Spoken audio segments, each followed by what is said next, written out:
so many of the books that are out there right now about recovery are about the person who is in recovery, the person Hmm. who is going through substance abuse. I didn't have that.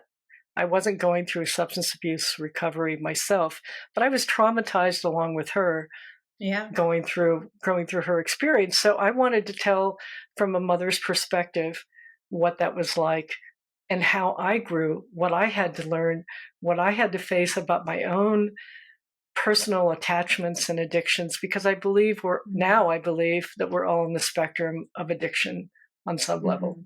Hmm. What does it take to put your life's work out there in a really big way? How much can I do with this one precious life? Welcome to The Selfish Gift. So many of us feel drawn to writing a memoir as a way to process through a difficult event. Writing is one of the most powerful ways I know of to examine and reshape our internal narratives, and it can really be a path to healing as well as an act of service to others. My guest today wrote her memoir for just those very reasons. Anne Batchelder is an ordinary mom with a career in arts administration and communications. And when her teenage daughter became depressed, Anne's world seemed to fall apart. As she desperately tried to understand her child's bulimia and later drug addiction, Anne turned to writing to cope with her emotions. Her debut memoir, Craving Spring, is about her journey as a traumatized mother and how a Greek myth helped her to rebuild her relationship with her daughter and with herself. Anne is a passionate advocate for recognizing women's wisdom and reducing the stigma around depression and addiction. Welcome to The Selfish Gift, Anne. Thank you for joining me. Thank you so much for having me. My heart really goes out to you reading about the experiences that you had with your daughter. I'm the mother of a young woman as well. And I think that there's just so much resonance in that mother-daughter relationship, and as rewarding and self-acknowledging as it can be, it's also an incredibly vulnerable relationship. And so when we see our daughters in pain and struggling, of course that pulls on our hearts to do whatever we can to help. And of course, being that they're separate individuals, there's only so much that we can do. So I really feel for you. Thank you. How is your daughter today? She's great. She's in recovery. She's getting her degree in health and wellness. She wants to be a health and wellness coach. And Wonderful. I feel that she has learned so much. I tell her all the time that she has more wisdom than most 40-year-old women I know, because of all she's been through. And she's going to be able to, not just with addiction and recovery, but she's also suffered with Lyme disease. So she's really interested in chronic illnesses of all kinds and helping people get healthy Mm. in their lives, Mm. body, mind, spirit, that type of thing. So Wonderful. she's doing terrifically. Oh, I'm so glad to hear that. Yeah. Yeah, I think that I'm a big believer and experiencer of traumatic growth, and the notion that the struggles that we go through, um, you know, can make us stronger and give us a deeper wisdom, a deeper insight into the pain of being human. Exactly. And I feel in many ways that our journey as a family really brought us together as well. And I would not wish this on any family, but as a result of having to struggle with her through her process, I feel like we really came together. I learned so much about myself in Mm-hmm. ways that I think anyone could benefit from, but specifically also in my mother-daughter relationship with her, it really brought things to light that maybe wouldn't have happened before. That makes so much sense. Yeah. Now, when you're writing about personal material, it's always an extremely vulnerable experience, no matter what the focus of that personal material is. But when there's another person close to you that is central to the story that you lived and are sharing, the sensitivities are just, multiplied. So, what was it like writing about such personal material, and in particular, vis a vis your daughter's story and how it intersects with your own? Well, that's a good question because I really started out. Well, actually, this happened probably 2011.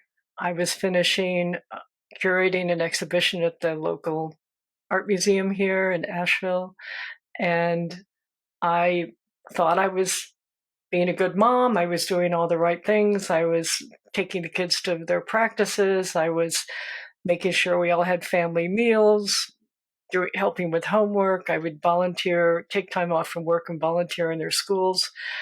And from the outside, we sort of look like the typical family, everything's fine. And Mhm. then one day she just came home. She was 16. She came home and just dissolved in tears and was sobbing. And I just thought maybe she's having some adjustment problems in high school. I wasn't quite sure. But then she said, well, I wanted to run my car into a tree. Oh boy. And Oh, and by the way, heartbreaking. uh, I've been struggling with an eating disorder for the last several months too. And I was completely blindsided by Mhm. all of this. I really, even though I have a background in psychology, I didn't understand the connection between depression and eating disorder and addiction. This was back in the day when people were just beginning to understand these connections. Mhm. So I turned to writing initially to help me think and to help me process. I've kept a journal since I was 15. I've written all the time, but the writing really helped me in processing. And it wasn't until I went on a trip actually to Spain. This is going Mhm. to sound strange, but I went on the trip. I was very distraught. My daughter was doing well in school and was managing her eating disorder by this time. But I went with the idea of photographing churches and pictures of Mary. We were going to Seville. Mary was the patron saint. And when I got there, there were these wonderful images of Mary, but there was also this graffiti all over the city. And I started taking photos of the graffiti. And in the graffiti was this little girl that was drawn. And I just had this idea of a story between Mary and this girl as they were separated but not able to connect in some Hmm. ways. And that was the first time I really had the idea of writing something in a Hmm. creative way. And I started taking some classes, doing some personal essay writing, thing like that. But it really wasn't until much later, after my daughter was well into recovery, that I started thinking about writing a book.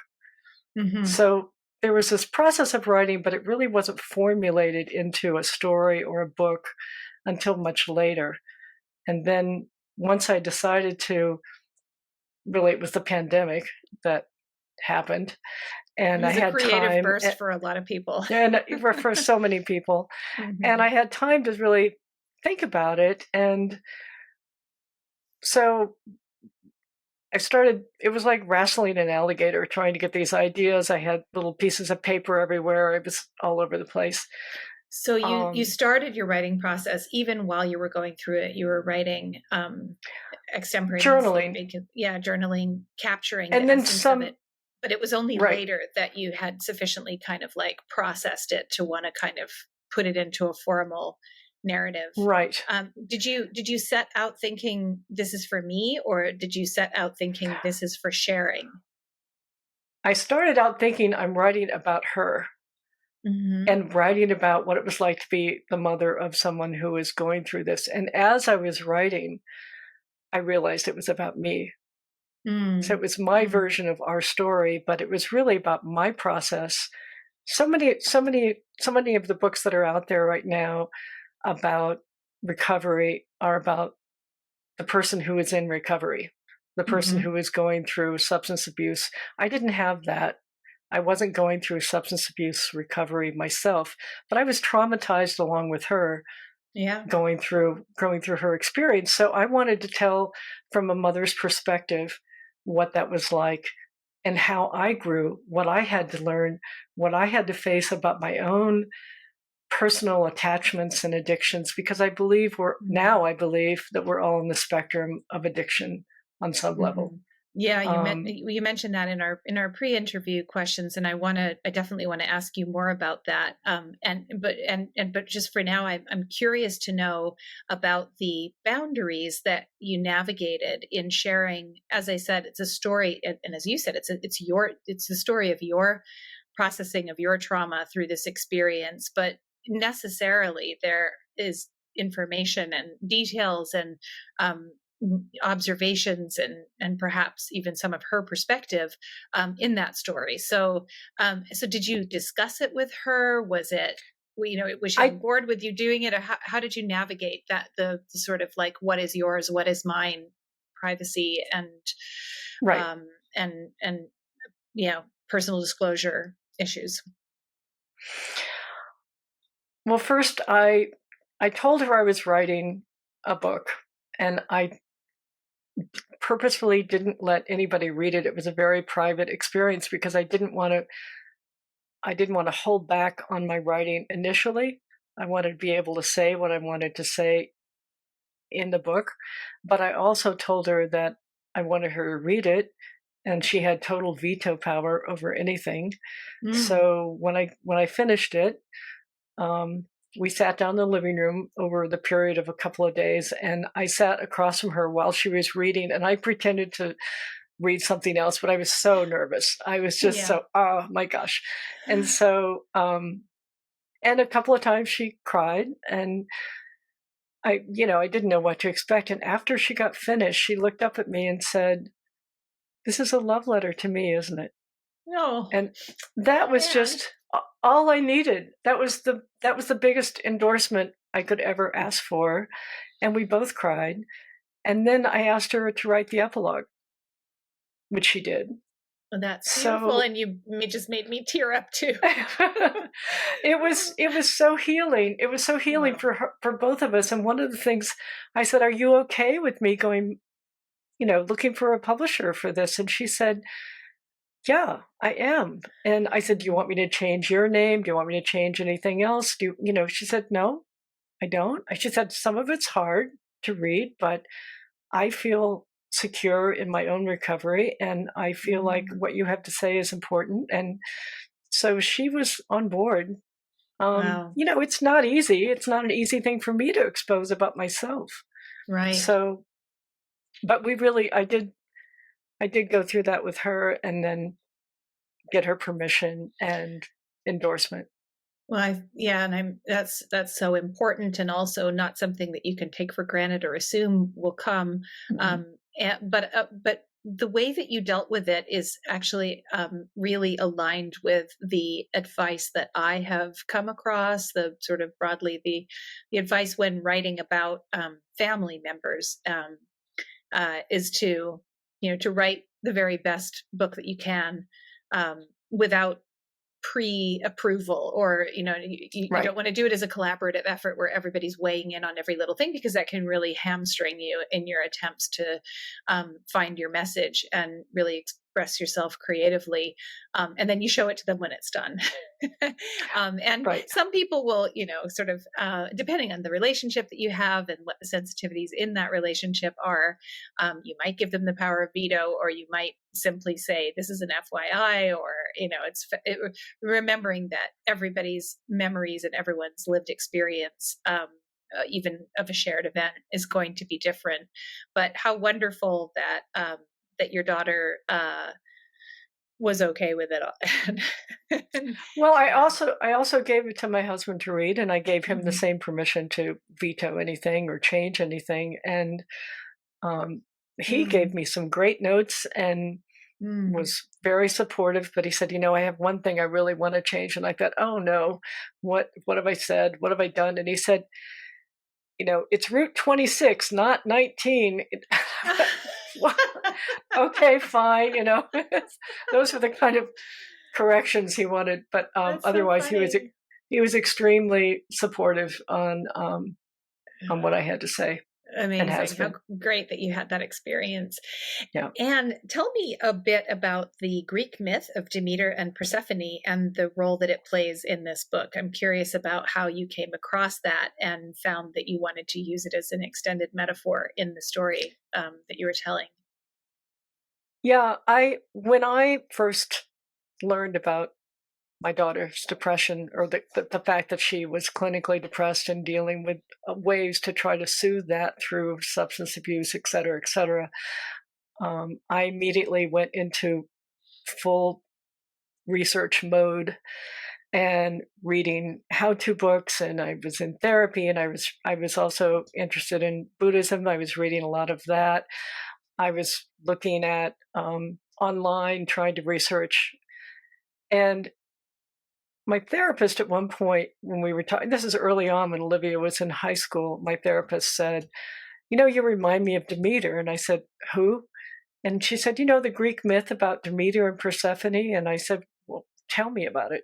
And Yeah, she said, recap "Well, it, please. Because she's, I mean, I've heard the names. I yeah, know Persephone goes to the right. underworld, but I don't know how the story goes. So yeah, let's hear it. Well, the very short version is that Demeter was the goddess of harvest, and like the Mother Earth, she helped everything grow. And her daughter, she had a beautiful teenage daughter that she was very protective of, who one day went out to gather flowers and was captured by Hades and taken to the underworld. So Mm. one day she just disappears. And Demeter flips out, is frantic to find her daughter, drops all of her duties. The crops don't grow. The people start to starve.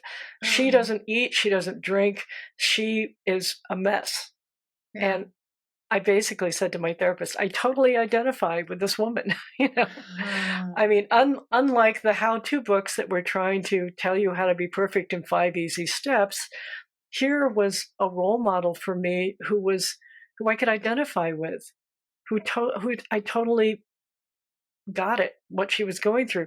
And it's a longer story. She goes through this and this and that, but in the end, she makes a deal with Zeus for her daughter to come home.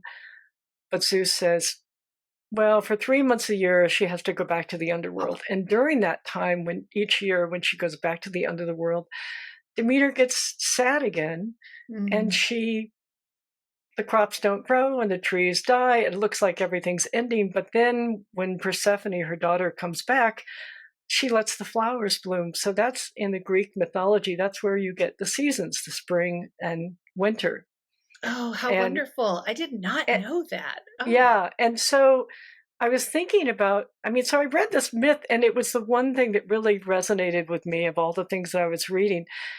I was getting insight from other sources. Of course, I was doing 12-step Al-Anon, I was doing all mm. kinds of different things.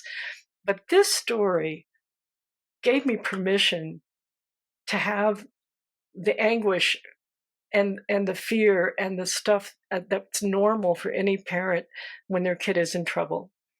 Well, And it see, now, also gave me a mm, guidance to what to do with that, which is yeah. so in the story, it wasn't when I finally sort of thought about that connection, I paralleled the myth within my book so that our two stories would sort of parallel together, um, So you sort of and that's how it braided the narrative so that as exactly. you're, I think that that's so powerful, and it's actually, I mean, what you describe about your feelings encountering the details of the Demeter and Persephone myth is just such a beautiful, perfect example of the power of narrative to help us make sense of our experiences as we move through life. We kind of need to know. Um, First of all, that we're not alone, and also what, just to be able to kind of put a container around it and understand there's something so um, I don't know if it's a liberating or acknowledging about metaphor, and that idea of a mother's grief causing death and dormancy in the fertility of the land. That's so poetic, and such an apt reflection for that experience of feeling cut off from children, or um, Well, displaced from our relationships and our role.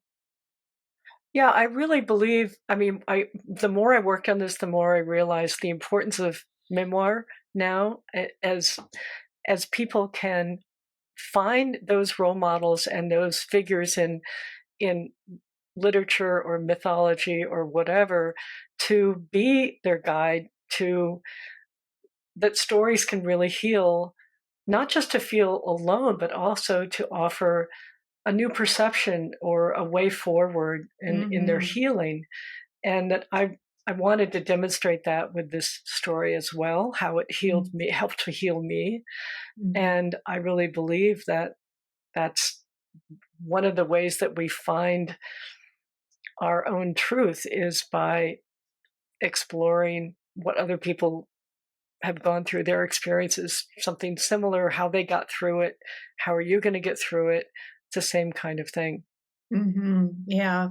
Yeah, and as you said, that there is a real kind of a growing interest in memoir writing right now, and um, that is fostering much more sort of like a flow of dialogue from one person to another. I think we're in a society, as a society, we're sharing our internal lived experience through memoir, and really hungry to read those stories from one another. Yeah, I realized that her story was my story. And once I got that, she also was out of this time period. So nobody called her a helicopter mom when she freaked out about her kid, right? I mean, she didn't have to deal with that kind of judgment or that kind of mom shaming or those Yeah. kind of things. She just went ahead and said, okay, I'm getting my daughter back and I'm going to see what happens. And then she had to learn how to compromise and she had to learn how to let go. And then Yeah. she had to figure out how to return to herself. So it's beyond just forgiving yourself. You have to learn new skills if you're going to transition into a new stage of motherhood, I think.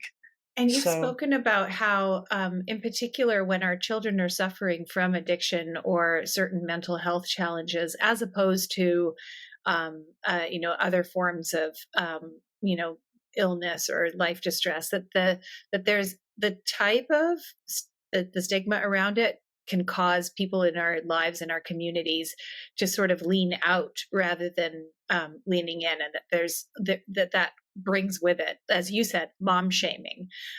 Talk to me about your thoughts and feelings about that, and what you learned through this well, experience. I feel I was one of those parents who I think was motivated by fear. It's not so much that I was judgmental as that I was afraid that this dark thing would happen to my kids too. So when I remember going to a wedding, for example, and we were standing in line in the reception line and there was a couple in front of us, and this was before any of this started happening with my daughter. And the couple said, so we were making small talk. Oh, where do you live? How do you know the bride? Blah, blah, blah. And I said, so where are your kids? And they said, well, my daughter and her boyfriend are living in our basement because they're both recovering from heroin addiction. And I kind of gulped and didn't know what said, what am I supposed to say? That's nice for you. I didn't know what to say. So I went and Mm. got a drink. It's like, you know, so but the irony was that 2 years later, my daughter was in rehab and we Mm. happened to go to yet another wedding where this couple was there. It's another daughter of the same family friend was getting Oh. married. And I ran into them and I walked up to this man and I said, I didn't understand what you were talking about. And now I have a daughter who's also in recovery. And do you know that he didn't say a word? He just walked up to me and gave me a hug.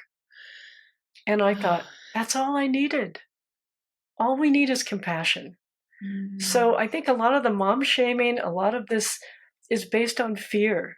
Mhm. It's ignorance and fear. And about, along with the shaming that we may actually receive or encounter, there's just that internal judgment about, how have I failed my child, or oh, fallen down in my role? What did I do wrong that my child would be depressed or suicidal or using drugs in this way? Was that part of the process of what you were encountering through writing this memoir? oh, absolutely. My biggest stumbling block was thinking that I had caused this problem, taking it all on myself, that I was at fault. And I realized through writing that if I could claim that I was at fault, then I could somehow fix it. I would be powerful enough. I would be like Demeter. I would be the goddess who could, make crops grow. I could make my kid be healthy. I could, I had to go through my own process of letting go of that regret and that fear that I had done something wrong, and instead understand what my role was to help our whole family heal. And there's a big difference between blame and shame and responsibility, I feel. Mm. Mm. So you came, I assume, to realize that that her journey was not yours, and that although we all influence each other and affect each other, that it wasn't your job or your fault um, to Yeah, to it actually to fix was, her. well, it actually was a story I had told myself that I Mm. was, and it came from generations. My mother drilled into me that, it's the mother's responsibility for the children to be successful and happy, or, you know, the fact that I also had a couple of miscarriages early on, and I felt some post traumatic stress come up Mm. around having felt responsible for those losses as well. And I didn't realize all of that until I started writing the book. So, in a way, you know, reading the myth, I learned how to accept my own imperfections, but writing the book is when I learned my own wisdom, Mhm. and And that was that process. through the investigation of Buddhist teachings as well, you said that you came to understand that we're all on the spectrum of addiction, and that there's no us and them. Um, Right. talk to me a little bit more about that insight. What do you mean that we're Well, all on the spectrum of addiction? um, it's interesting because I went through the 12 steps, and then I read a book by Kevin Griffith called One Breath at a Time, which kind of talks about the connection between the 12 steps and Buddhist teachings. And the idea really is that our suffering is created by our attachments to wanting things to be the way we want them to be. Mm. So if you have a picnic planned and it's raining, you're going to be upset. If Mhm. you're a gardener and your garden is really dry and it's raining, you're going to be happy. So a lot of our attachments have to do with what we anticipate or think is supposed to be good or want to happen. And in a lot of ways, my what I understood was going on with Demeter and with what was going on with me was that I was craving for my kid to be happy all the time Mm. and not allowing the fact that I couldn't stop her pain. She was going to experience pain because we all experience pain. It's just how we handle that process, that working through that emotion or that pain that is determines our suffering, which is what Buddhism teaches. Well, it is such a difficult, it's such a necessary and difficult challenge for a parent to to find peace and acceptance and really trust in their child's journey, which is, as you said, going to involve pain. And I think that that's just so liberating, because we do, I think, especially as female parents, um, we tell ourselves a story, society tells us a story that we are all powerful, that we're responsible, and that somehow the goal of parenting is to create a human being who is who has a perfect life, and that just doesn't exist. So we're really all Mhm. set up to fail. And I think that when we take that when we take that that sense of misplaced a responsibility, and beat ourselves up with it, then that then becomes a wedge between us and our children. Right. Exactly. Like, how And can you support them if it you're makes it so focused on, your own kind of guilt or shame, or trying to erase or blot out the evidence that anything wrong is happening? right. And if you can't trust yourself, you can't very well trust your child either. Mm. So Mm. I think the other important thing that I felt is it's really important, I think, memoir or ways to learn how to encourage women to trust themselves as opposed to the one fits all cookie cutter how to make your kid happy. I Mhm. think the idea is that, it's always the line is always shifting in the sand. How much should I intervene here? How much should I pull back? It always depends on the situation. So you Yeah. have to have the skill is not a one-time thing that you apply to every situation. It is an ability to adapt and be flexible and to trust yourself enough to make mistakes. Mhm. And if we can trust ourselves to make mistakes, then we can trust our children to recover from their mistakes as well. Yeah, in fact, that's what the journey is all about, isn't it? Right. Is Yeah. stumbling and getting back up again and finding our way. You Exactly. you've said that it was really through the writing of this book that you discovered your own wisdom and really sharpened what you believed. At what point in the writing process did you start to feel that happening? I think when I wrote the words, I was a junkie for regret. Huh. I realized, oh, okay. I mean, there were moments in the book where phrases, when I was flowing and the poetry of what I was writing finally was coming out somehow, and I would surprise myself and to go, oh, yeah. I felt like in some ways the book was guiding me Mm. to come to some of these realizations, partly by what I was writing, but also by the structure. And I used the myth as my structure also for my arc of the story. Mm. And once Mm. I had that structure figured out, then I could see where I was uh,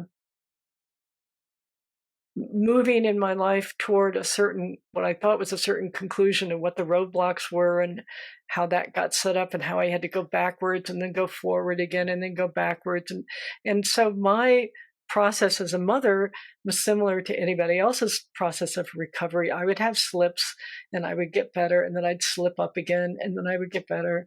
And so recognizing that pattern also was very healing but also revealing to me Mm. as a mother. And I'm not sure I would have come to that without having written the book in the Well, same way. It just that's yeah, that's such an interesting experience because you had that structure, that you were pegging your own story to quite early on. Let's talk about your writing process for a minute there. When did you decide? Did you decide before you? I know you've been journaling, and then you decided to write a book. But at what point did you, after encountering the method, you think, oh, I can actually build, like, weave my own story into this and build the book's narrative arc around the narrative arc of Demeter and Persephone? And part two of my question, I'm curious to know whether that ever felt like, actually, these stories don't really dovetail or mirror each other at this point. Like, was it ever an awkward fit, or did it ever mm, feel like mhm. forced? Well, I think a lot of times with people write memoir, they have to get some distance between the trauma or whatever is happening. So I didn't immediately start writing a book. It was several years after my daughter was into recovery and I knew she was going Mhm. to be okay. And that I started wanting to tell my story because I felt like I had something to share with other people going through something similar. I know when I experienced my own daughter's trauma, it was a very lonely, scary, upsetting time. And I just wanted other people to realize that they're not alone in that because there is, right now we have so many kids who are struggling with depression and anxiety, but Mhm. nobody's talking about the parents are also going through similar Mhm. kinds of depression and anxiety. So I wanted to be supportive on that level. I also wanted to reduce the stigma around mental health and addiction. So it really, but I had to have that distance. I had to have that perspective. So I would say probably the idea of a book was running around in my head, but I didn't really sit down to formulate it until the pandemic. And And was then, that after or before you learned about the myth? I'm curious about like this role that the myth as an extended metaphor played in just the craft of how you shaped your story. well, the myth had always been there because I came across it and felt resonated with it way early, like Okay.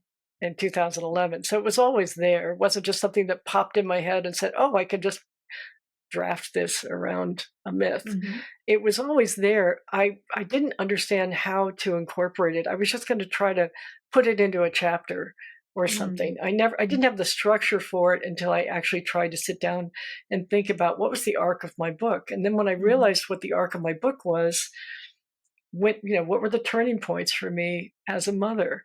Not Hmm. for her, but for me. When did I start coming to my realizations and understandings? And then I realized that there was a similar arc with the myth. Mm. And that's when I put those two together. So Oh, it I really started see. with my arc. And then it was like, well, where do I put in this bit about the myth? And I thought, wait a minute, they're parallel stories.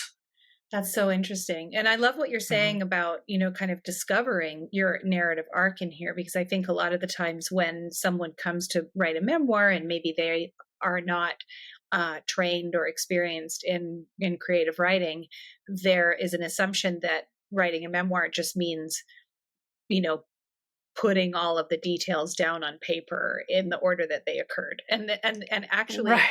finding Yeah. extracting yourself or building, understanding that the you that is in the book is not the same as the you who is writing the book, and that Right. you're actually constructing a character out of your own honest lived experience. But you need to think Hmm. about what, as you said, turning points. When does this character shift their point of view or try a different tack in their behavior?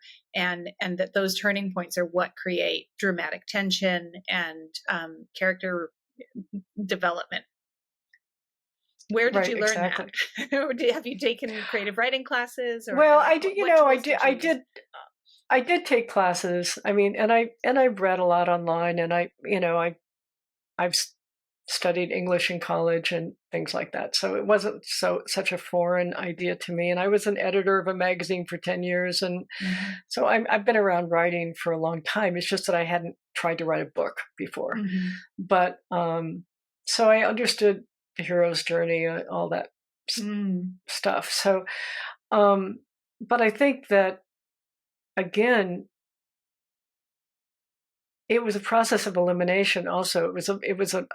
I sort of had to take my once I started rolling with the book, I got into a class with a developmental editor who, we were supposed to send in 20 pages and she'd give us notes and that kind of thing. And then kind of it wasn't like she changed what I was doing, but she gave me permission to keep going and go a little Mm. deeper and keep working in that direction. So I needed that confirmation.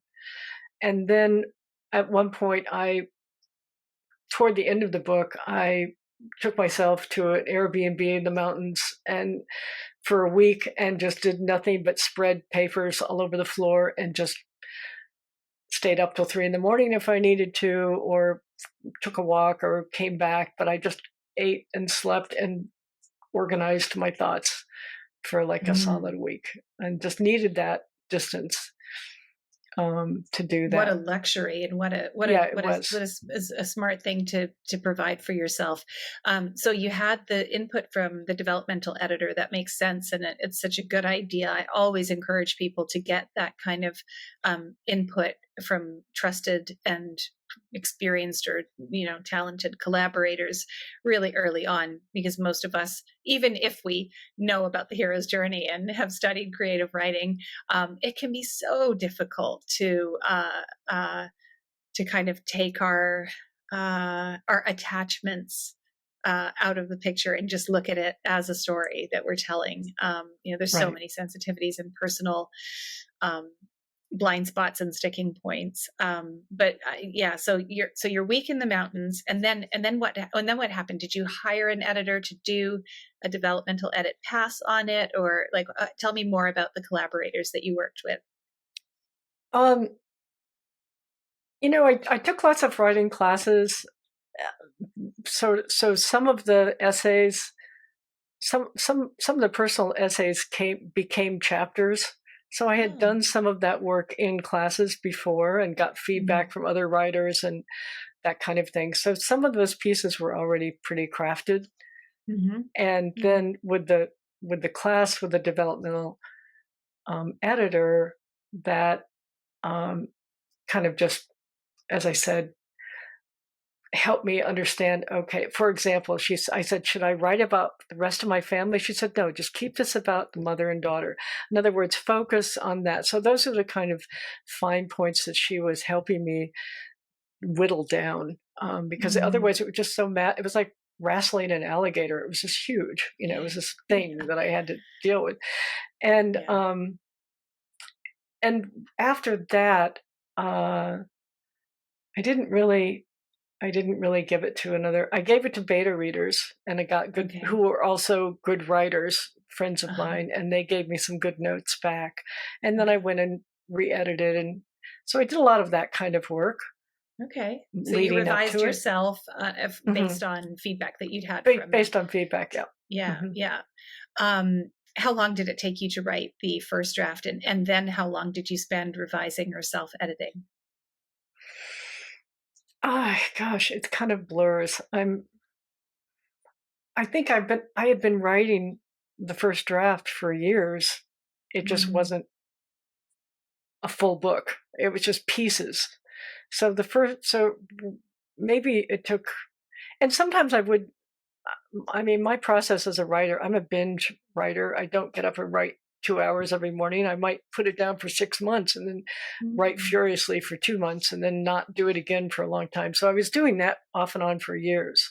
mhm, So to say when was the first draft, mm, probably when the pandemic started was when I mm, seriously sat down and maybe spent a year and a half working on that, and then mhm, another year editing and refining and that type of thing. And it's about, mhm.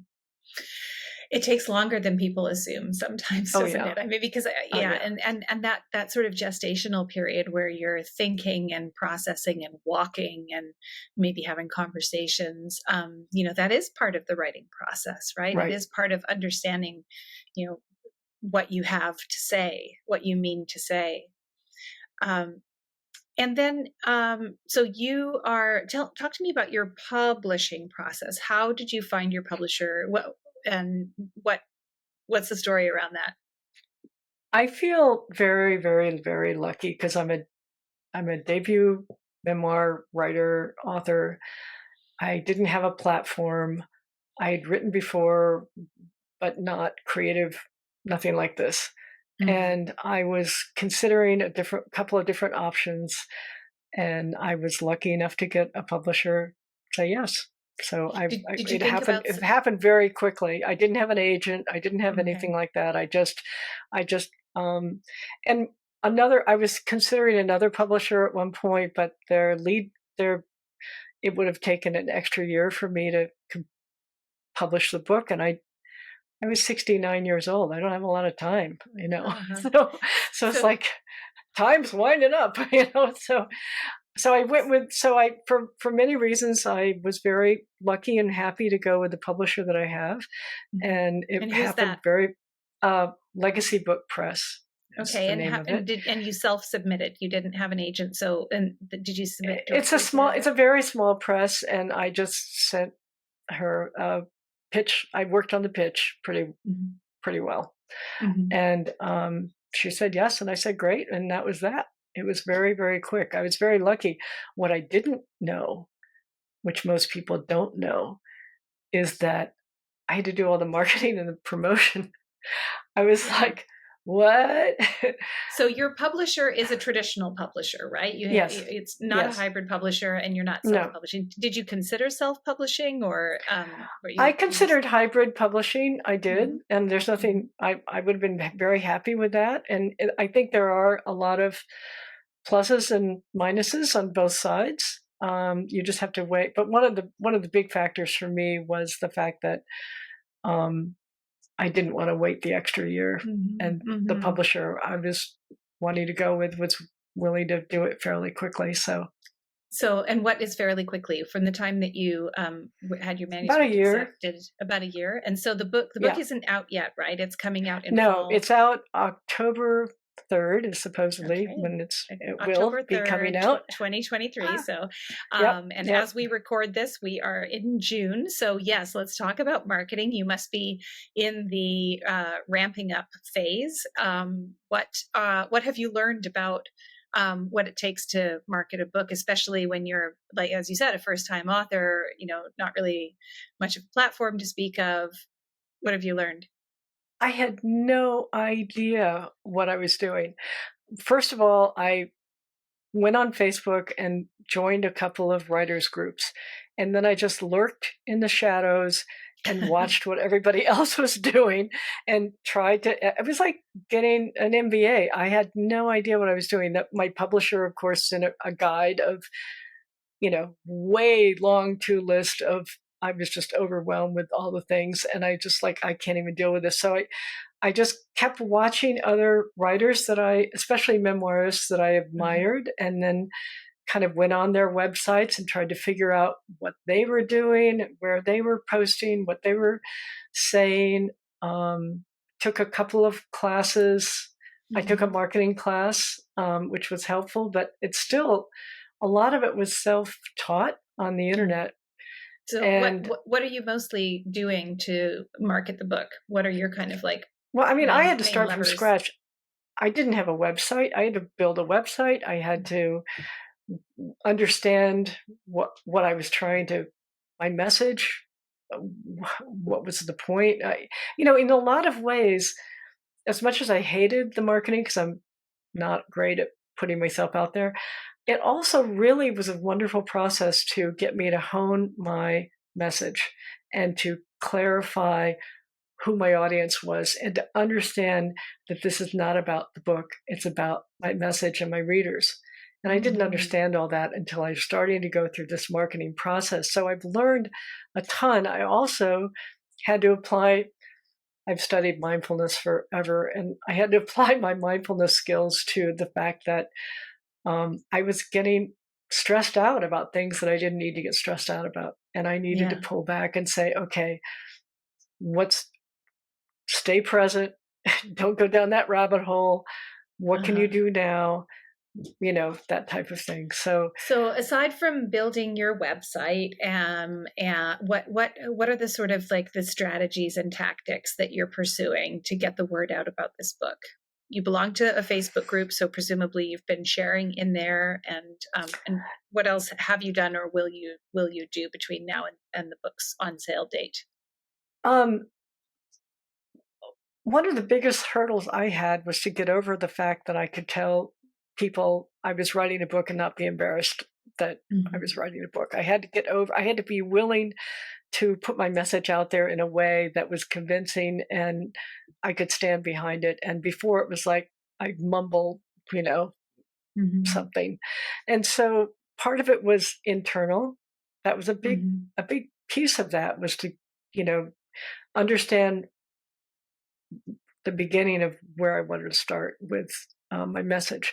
And then I tried to write a couple of comp essays, which I haven't done a great job of, but I want to continue looking at. Um, Pitching some podcasts, mhm, um, also really building a community of other writers through Facebook mainly and Instagram, but building a connection, talking to other writers about maybe doing some collaborations down the road, but also celebrating them and supporting them, and they're celebrating me and supporting me. That was huge. That was a really big piece of it. And then just sort of understanding, okay, so I guess I need to have a newsletter. I guess I need to get a mailing list. I guess I need to um, do all these little pieces that I'm Mhm. just now pulling together that will eventually be the strategy for the next 3 or 4 months of putting myself out there, putting it on social media. I also had to I got endorsements pretty early on, so I felt Mm. good about that. But this was all part of the process of what I considered being a good partner for my publisher, Yeah, yeah. because the publisher was willing to put the money down to make my book, and my role was to promote it. And so I take that pretty seriously, even when I don't feel comfortable. I feel like it's my job. Absolutely. It's something that a lot of new authors misunderstand. But the fact is, this is how readers are finding out about books. They're finding out Right. about them from authors, not from, you know, big fat book review inserts in their Sunday newspaper, because Sunday newspaper isn't really as big and fat as it used to be, if it even lands on the doorstep at Right. all. So it comes down to like how we find out about books today. So that's a lot, and I applaud you for going on that journey. Would you be prepared to share sort of like what have you invested in building your platform as an author, whether you want to answer in terms of financial investments that you've made, or even just the amount of time you're putting into these activities? My husband would say it's a ridiculous amount of time. Um, Okay. no, I'm kidding. He wouldn't say that. But I really thought about. I wanted to have a good website, for example, and I hired somebody to help me put that together so it looked professional. Uh-huh. Um, I hired, like I said, I did the marketing class, which was several $1,000s for a 6 month class to do that, Hmm. and learned a lot in that process about um, getting a media packet together, doing those kind of things. So, in addition, I also paid for a class for the developmental editor. That was a Hmm. several months class as well. So, those kind of things uh, I did go and had and make an investment in, and I felt in a lot of ways I felt that because I was fortunate enough to have a publisher who was willing to put up money for creating my book, I was willing to put up money to help me promote it Hmm. and understand what I needed to do with that. And did you receive an advance from your publisher? No, no, Okay, so this was a non-advance, but it's going to be the royalties are what you're holding out for. right, Yeah, right. okay. Because I know that there are plenty of authors who, even if they do receive an advance, and by the way, publishing deals with no advance or a very small advance, like $1,000 or less, are becoming more and more common outside of the big five, right? So Uh-huh. I think that it's not at all unusual for that to be the case. Um, but for those who do receive an advance, very often all or most of that will go into marketing expenses and Yes. other types of cost associated with launching the book. Do you are you prepared to say like how much do you think you've put into all of these kind of various pieces, the courses, the website, et cetera? Um, I would say probably about, at this point, maybe $8,000, somewhere in that Hmm. range at this Yeah, point. yeah. And you touched also on community and how you've developed some connections within writers' communities. How has that helped you to navigate this lead up to the launch of your book? And what value are those relationships bringing to you personally or professionally? It's so important. I think networking to get your book out is important. You never know who's going to, your cousin's sister, something may know somebody in publishing who, and they own a bookstore and those kind of things. So I think word of mouth and that kind of connection is great for marketing. But from a personal standpoint, the connection that I have with the people that I've gotten to know through Facebook groups of writers or other Mhm. memoirists, not locally, but through Facebook, I think really helped me not feel alone, not and supported, and almost they're all of them are women, so Mhm. surprise, they're very supportive. Um, but it's been great, and Mm. I don't think I could have done this as well or handled it as well had I not had um, a community Those to turn groups, to and yeah. say, "Hey, I'm having trouble here. Has anybody thought about this?" Or "I don't understand that," or just even reading what other people are posting about their difficulties made me feel like, "Oh, I'm going through that too," or Right. that type of thing. So I think it's extremely helpful and important Mm. for a writer to have a community that he or she can turn to in this process because it's not always easy. And there's a Absolutely. lot of self-doubt and there's a lot of confusion. And I mean, not to mention the fact that I'm now 70. I mean, the technology was way beyond my skill Right. level. So, Well, your you know, website really does look great. It looks oh, very thanks. polished, very professional. Um, and let's see, and you used your author name, which is really smart. So your website is at annbatchelder.com. Um, and Right. uh, the book is out in October. Hmm. So it looks like you've got the pieces of the puzzle ready to go. And what parting advice would you give to folks who have a story inside of them and they're wondering whether they should really embark on this mammoth journey to write their memoir?